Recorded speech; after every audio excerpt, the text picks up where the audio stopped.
Selamat pagi, Ibu. Saya Etika Laya dengan NIM 21811414168. Untuk menyelesaikan ujian akhir semester, saya akan menjawab beberapa soal yang telah diberikan di LMS dari materi Ibu Yustina. Pertama, sebutkan di tahap-tahap mana saja regulasi ekspresi gen dapat dilakukan dan jelaskan.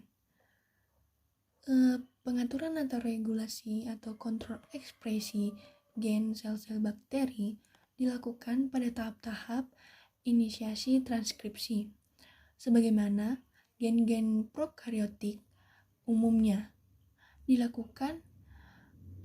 Inisiasi diatur oleh dua elemen sekuens DNA, yaitu sekuens pada basa negatif 35 yang sekuensnya TTGA-CA dan sekuens pada posisi basa negatif 10. Ini juga dikenal sebagai Prinau box, yang dimana kedua sekuens ini disebut promotor karena keduanya membantu mengenalkan pengenalan tempat dimulainya transkripsi pada untai DNA template. Sekuens ini juga disebut juga sekuens promoter. Selanjutnya, nomor 2, dalam hal aktivasi ekspresi gen, posisi dasar atau ground state dari gen prokaryotik berbeda dengan gen eukaryotik. Saya akan menjelaskan. Pada prokaryotik ground state gen ini adalah on, artinya siap untuk ditranskripsi.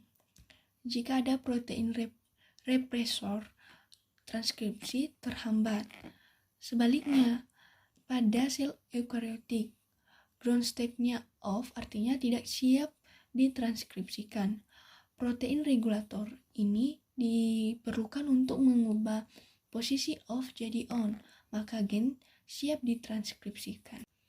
Selanjutnya, nomor 3, jelaskan apa yang dimaksud dengan operon, berikan contoh dan penjelasannya. Seperti yang telah diketahui, operon ini adalah gen-gen yang mengelompokkan membentuk struktur. Salah satu contoh operon yaitu operon LEG, yang dimana dalam operon LEG ini terdapat 3 buah gen struktural yang menjadi protein, yang dimana LEG Z, LEG Y, dan LEG A, dan sebuah sekuens pengendali yang di dalamnya terdapat gen regulator yaitu gen LEG I, dan satu bagian pengaturan yang disebut operator. Sekuens pengendali ini terdapat di luar sekuens gen struktural yang mengandung kode untuk ketiga enzim tersebut. Gen LEG I mengkode protein represor untuk operator LEG, dan gen Z mengkode enzim B-galaktosidase yang mempunyai peran utama untuk menghidrolisis laktosa menjadi glukosa dan galaktosa.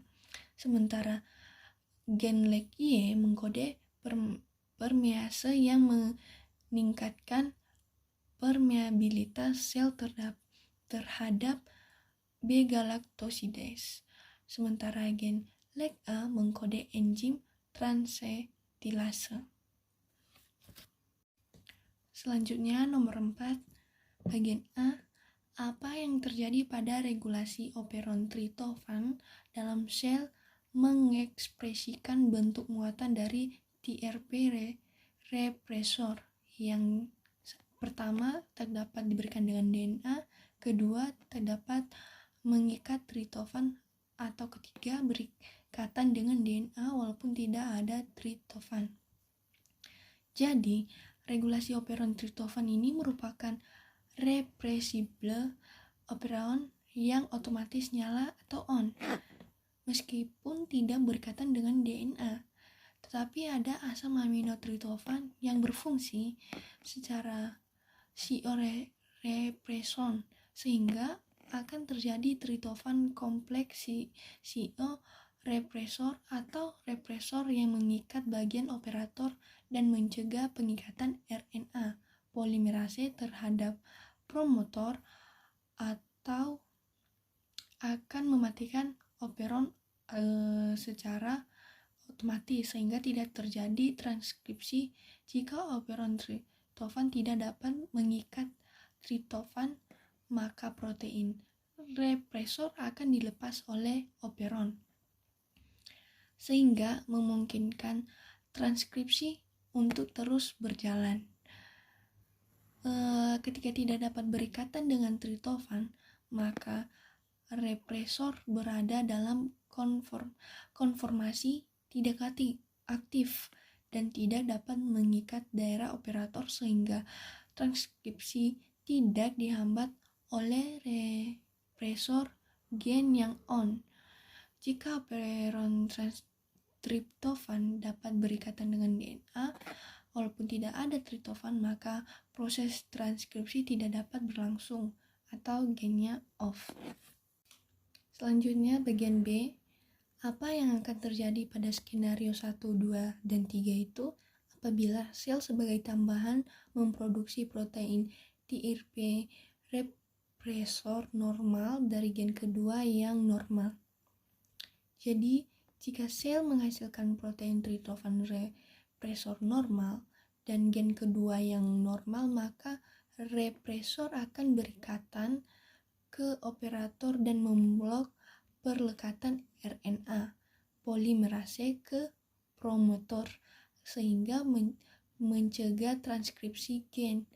Kemudian protein represor spesifik akan mematikan operon triptofan melalui pengangkatan ke operator triptofan yang tidak berpengaruh terhadap operon-operon lainnya. Molekul triptofan berasosiasi dengan molekul represor triptofan yang kemudian dapat berikatan dengan operon triptofan dan menghentikan produksi enzim-enzim jalur triptofannya. Selanjutnya nomor 5. Jelaskan peran cis-acting sequences dan trans-acting vektor dalam regulasi ekspresi gen eukariotik. Cis-acting sequences ini berada di arah 5 dari situs awal atau start site transkripsi. Cis-acting sequence ini adalah bagian yang paling penting dalam inisiasi transkripsi. Disinilah dibentuk kompleks transkripsi. Secara umum, bagian ini berperan sebagai sequence promoter. Sequence promoter merupakan urutan DNA yang menentukan di mana transkripsi gen oleh RNA polimerase dimulai. Trans-acting vektor dalam regulasi ekspresi gen eukariotik berperan mengaktifasi transkripsi dengan jalan berikatan dengan DNA pada sequence promoter.